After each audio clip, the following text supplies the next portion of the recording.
what struck you about each of them when you decided that, okay, this is my perfect Reggie, or this is my perfect Ethel, or Dilton, Jughead, Archie? Because in a sense, and when you may have looked at them, or like social media is such a big thing, you may not think that she would be Betty, or this would be Veronica, or this would be Archie. How did you choose?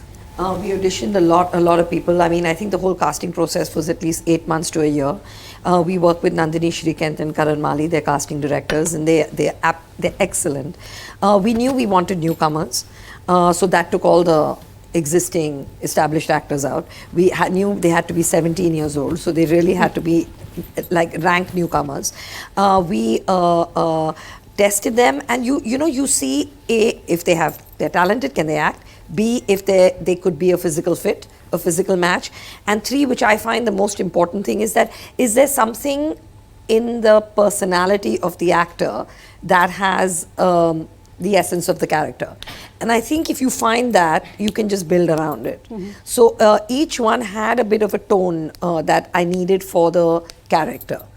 Each one had something in their personality that worked for the character. And so for Suhana, what worked for Veronica? I think Suhana is a very vulnerable princess.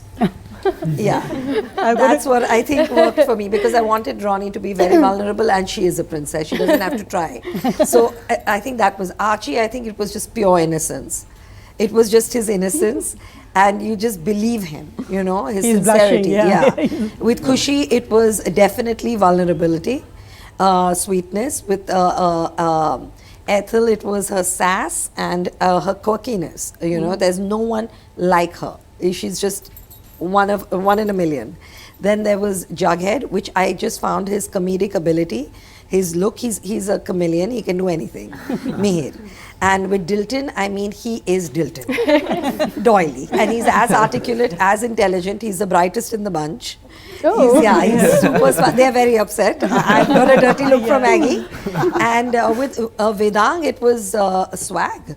It was just his pure swag. So they look physically, they can work, and that thing you're looking for is just there. Then everything else comes, and they all can act. They're all talented.